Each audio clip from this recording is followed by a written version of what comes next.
जहां मंत्रिमंडल को लेकर इस वक्त की बड़ी खबर सामने आ रही है। सीएम विष्णुदेव साय 17 दिसंबर को दिल्ली जाएंगे और मंत्रिमंडल को लेकर जहां बीजेपी के बड़े नेताओं से भी चर्चा हो सकती है। मुलाकात के बाद में जहां आपको बताते चले कि कैबिनेट का विस्तार संभव है और अब आखिर जानने की कोशिश करेंगे कि मंत्री पद की रेस में वे कौन से नाम हैं जो मंत्रिमंडल में शामिल हो सकते हैं। बृजमोहन अग्रवाल पहला नाम, रेणुका सिंह, राजेश मूणत, विक्रम उसेंडी, केदार कश्यप, धर्मलाल कौशिक, ओपी चौधरी, अजय चंद्राकर, डोमन लाल कोरसेवाड़ा, पुन्नूलाल मोहले के नाम मंत्री पद के लिए फिलहाल आगे चल रहे हैं। लेकिन फिलहाल स्पष्टीकरण कोई सामने नहीं आया है नामों पर और ये सिर्फ कयास लगाए जा रहे हैं कि संभावित चेहरे हैं जो मंत्रिमंडल में शामिल हो सकते हैं। लेकिन कब मंत्रिमंडल का विस्तार होगा और उस मंत्रिमंडल विस्तार में स्थिति साफ हो जाएगी कि आखिरकार किन किन के नामों पर मुहर लगी है। फिलहाल ये संभावित चेहरे कुछ आपको बता रहे हैं जिनमें धर्मलाल कौशिक का नाम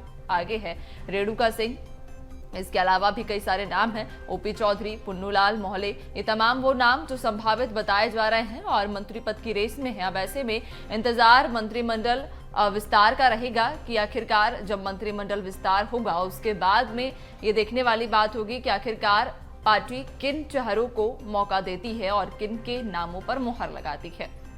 तो आपको बता दें कि छत्तीसगढ़ में जहां मंत्रिमंडल विस्तार को लेकर चर्चाएं अब तेज हो चुकी हैं, जहां सीएम विष्णुदेव साय दिल्ली पहुंचेंगे और दिल्ली में आलाकमान के साथ बैठक कर चर्चा करेंगे और इन संभावित चेहरों पर कहीं ना कहीं चर्चा संभव है, जिसके बाद में मंत्रिमंडल विस्तार में ये नाम सामने आ जाएंगे कि आखिरकार मंत्रिमंडल में किसे जगह दी गई है।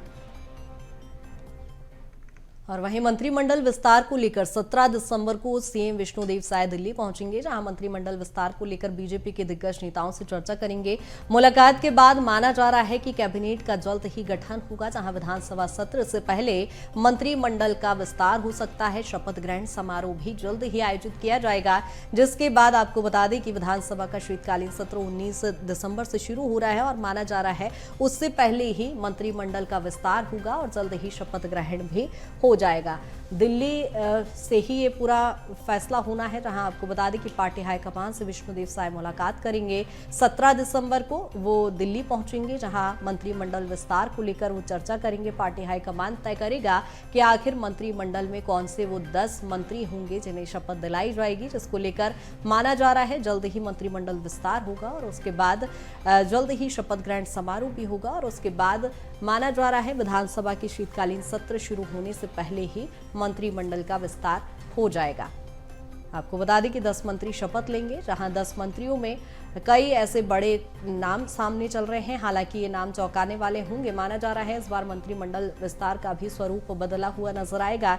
जिस तरह से सीएम एक नया चेहरा उतारा गया है, वहीं माना जा रहा है मंत्रिमंडल विस्तार में भी कई बड़े नए चेहरों को मौका दिया जा सकता है, जिसमें बृजमोहन अग्रवाल, रेणुका सिंह, राजेश मूणत जैसे नाम फिलहाल सामने चल रहे हैं। संभावित ये नाम है, आगे क्या कुछ होता है देखने वाली बात होगी।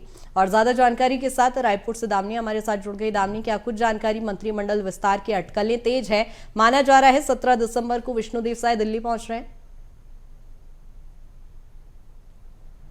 देखिए, आपको बता दें छत्तीसगढ़ के लिए बेहद ही खास होने वाला है, क्योंकि अभी तक मंत्रिमंडल का गठन जो है वो नहीं हो पाया है और ऐसे में फिर से एक बार फिर बड़ी खबर जो है वो सामने आई है। वो यह है कि जो विष्णुदेव साय है उनका दिल्ली दौरा होने वाला है, साथ ही जो सीएम है, डिप्टी सीएम जो है उनका भी छत्तीसगढ़ दौरा होने वाला है। साथ ही ये कहा जा रहा है कि कई विधायक जो है वह भी दिल्ली के दौरे पर रह सकते हैं। 17 दिसंबर को वह दिल्ली के दौरे पर पहुंचेंगे और इस दौरान तमाम विषयों पर चर्चा जो है इस दौरान पार्टी के जो बड़े नेता है, दिग्गज नेता है, उनसे वह करते नजर आ सकते हैं। और आपको बता दें कि इसमें भी विजय शर्मा का एक बयान सामने आया है, जो कि डिप्टी सीएम है, उनका भी बयान सामने आया। उन्होंने साफ तौर पे ये बात कही है कि आने वाले समय में जो है चर्चा हम लोग करेंगे और चर्चा करने के बाद जो है विस्तार से इस पर आभार व्यक्त भी किया जाएगा, क्योंकि अभी शपथ ग्रहण समारोह में जो है तमाम लोग यहाँ पर पहुंचे हुए थे और तमाम लोगों के जो एक तरह से कार्यक्रम में शपथ ग्रहण समारोह में कई ऐसे लोग थे जो दूर दूर क्षेत्रों से आए हुए थे। तो हम कहीं ना कहीं बीजेपी के जो आला नेता है उनका जो है आभार व्यक्त करने के लिए दिल्ली जा रहे हैं, लेकिन कहीं ना कहीं ये आसार जताए जा रहा है कि मंत्रिमंडल का गठन अभी नहीं हुआ है, तो ऐसे में मंत्रिमंडल के गठन को लेकर भी चर्चाएं हो सकती है, क्योंकि 19 तारीख से शीतकालीन सत्र शुरू हो रहा है और इस दौरान जो है शीतकालीन सत्र में विधानसभा अध्यक्ष के रूप में जो है डॉक्टर रमन सिंह, जो कि पूर्व में सीएम रह चुके हैं, वह कमान संभालते नजर आएंगे। तो ऐसे में चर्चाएं होगी, तो पक्ष और विपक्ष दोनों ही आमने सामने होने वाले। तो ऐसे में मंत्रिमंडल का गठन जो है 17 तारीख को संभवतः जो है नाम को चयन जो है वो हो सकता है, क्योंकि ये कहा जा रहा है कि नामों का चयन जो है आला नेताओं के द्वारा ही किया जाएगा। मतलब साफ जाहिर कि अगर मुलाकात करने जा रहे हैं तो इस पर जो है चर्चा जो है वो हो सकती है, और चर्चा के बाद मंत्रिमंडल के गहर जो एक तरह से गठन को लेकर जो मुहर है वह भी लग सकती है कि आने वाले समय में कौन से विधायक को कौन सी जिम्मेदारी जो है वो दी जा सकती है, कौन से मंत्री पद पे उनको बैठाया जा सकता है। बिल्कुल दामिनी, लेकिन कई सारे नाम इस वक्त देख पा रहे हैं जो मंत्री पद की रेस में फिलहाल प्रबल भी माने जा रहे हैं। रेणुका सिंह हो, राजेश मूणत हो या विक्रम उसेंडी हो, तमाम वो नाम जो मंत्री पद की रेस में फिलहाल आगे हैं। ऐसे में क्या माना जा रहा है कि किसके नाम पर मुहर लग सकती है? देखिए, आपको बता दें कि बीजेपी की ओर से ये साफ कह दिया गया था कि आने वाले समय में मंत्रिमंडल का गठन होता है तो उसमें कुछ नए चेहरों को भी मौका दिया जाएगा, साथ ही कुछ अनुभवी चेहरों को भी मौका दिया जाएगा। जिसमें अगर हम बात करते हैं अनुभवी चेहरों की, तो बृजमोहन अग्रवाल जो है वो बीजेपी के दिग्गज माने जाते हैं, लगातार वह विधायक चुन के आ रहे हैं रायपुर दक्षिण से। वही अगर हम बात करते हैं केदार कश्यप की, तो वह भी लगातार जो है चुनाव जीत के आए हैं।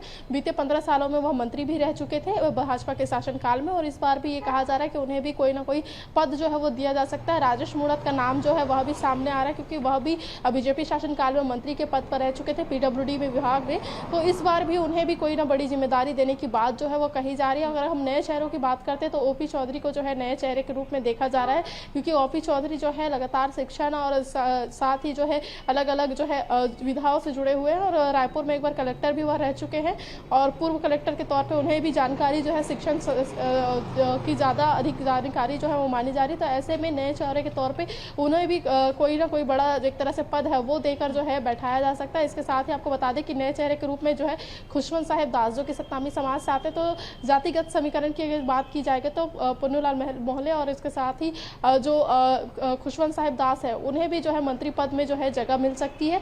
तो तमाम ऐसे नाम हैं जो पुराने और नए हैं, जिनमें से कई लोगों को जो है मंत्री पद देने की बात जो है वो कही जा सकती है। और आने वाले समय में 17 तारीख को जब मुख्यमंत्री विष्णुदेव साय समेत जो डिप्टी सीएम है वो मुलाकात जब करेंगे, तो इस दौरान मुहर जो है नामों पर लग सकती है, क्योंकि 19 तारीख को शीतकालीन सत्र है और इससे पहले हो सकता है तो संभवतः मंत्रिमंडल का गठन जो है वो हो जाए।